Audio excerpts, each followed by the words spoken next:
ako po ay isang nagtatrabaho sa isang hindi naman kalaki ang kumpanya pero nagpapasado na sila ng tama.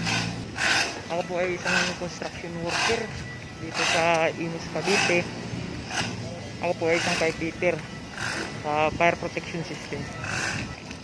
Ginagawa ko po dito, papiping ako ng tubo para sa pag yung kunwari masunog kunwari yung building, tapos yung sprinkler namin, yung nilalagay namin, yun yung magsishower para mapapatay yung apoy. Ito pong ginagawa namin na site na to.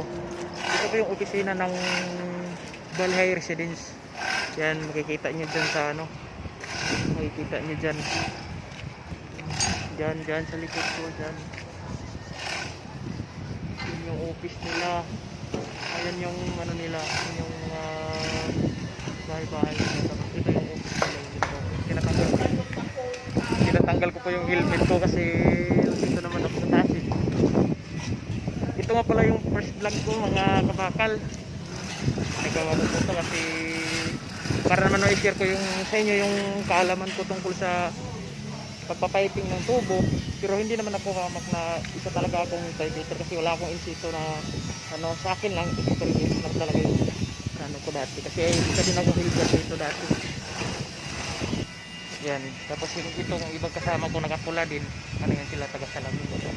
Yan, sila yung nagkakabit ng mga salamin. Tapos yung isang kasama ko dyan, yan yung welder namin. Yan, silan sila, naglalagay sila ng silan. Tapos ipapakita ko sa inyo yung mga tubo na pinapiping namin. Nandito po ako sa taas, sa roof deck, para walang marami tao kasi first time ko itong mag-video.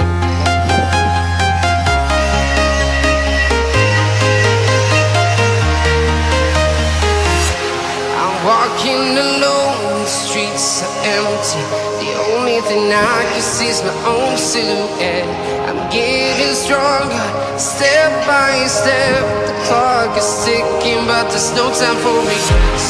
I've been flying from town to town, from London to Taiwan. I've been all around the globe, trying to protect your soul. We are heroes tonight.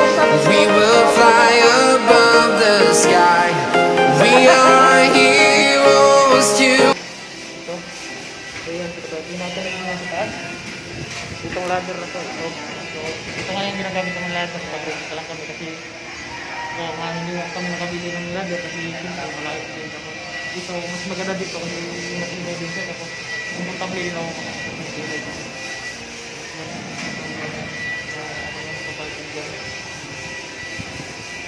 Dito yan malalaki na tubo yan sila nagtatiles nagtatiles sila sa loob. Maliit lang kasi itong ginagawa namin dito kasi opisina nga lang ito.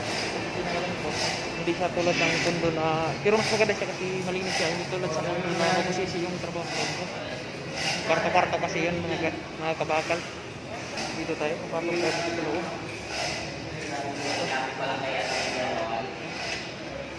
Dito. Yan. Ito guys, kung makikita nyo. Ito makikita nyo itong tubo na ito. Sunod kabila, ito yung kakabitan namin ng firehouse cabinet. Ayan, dyan ang nilalagay. Ito. Tapos yung ano dyan na maliit ito, yan yung branch line namin. Nilalagyan ng sprinkler. Ayan, dito sa loob. Dito. Yung mga ginagawa namin. Sila dito sa loob, magpapal. Ayan, dito. Yung mga ginagawa namin. Ito yung CR nila. Ito yung sa mail na CR. Ito, tapos na sila nakapag-tiles dito. Ito na to. Dito sa loob.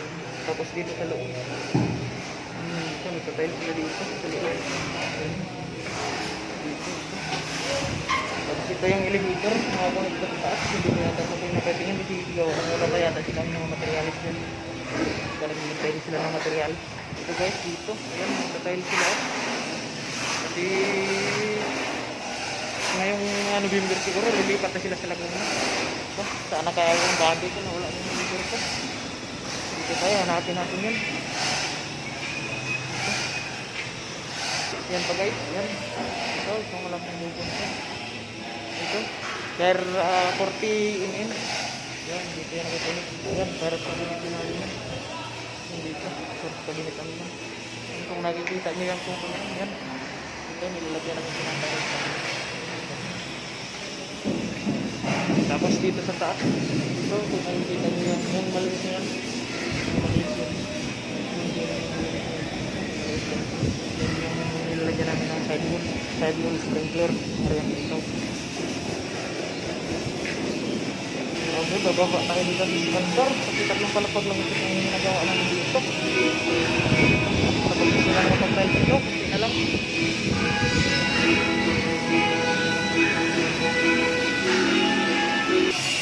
Subok-subok pa lang itong pag-ibig dito para ipapot ko sa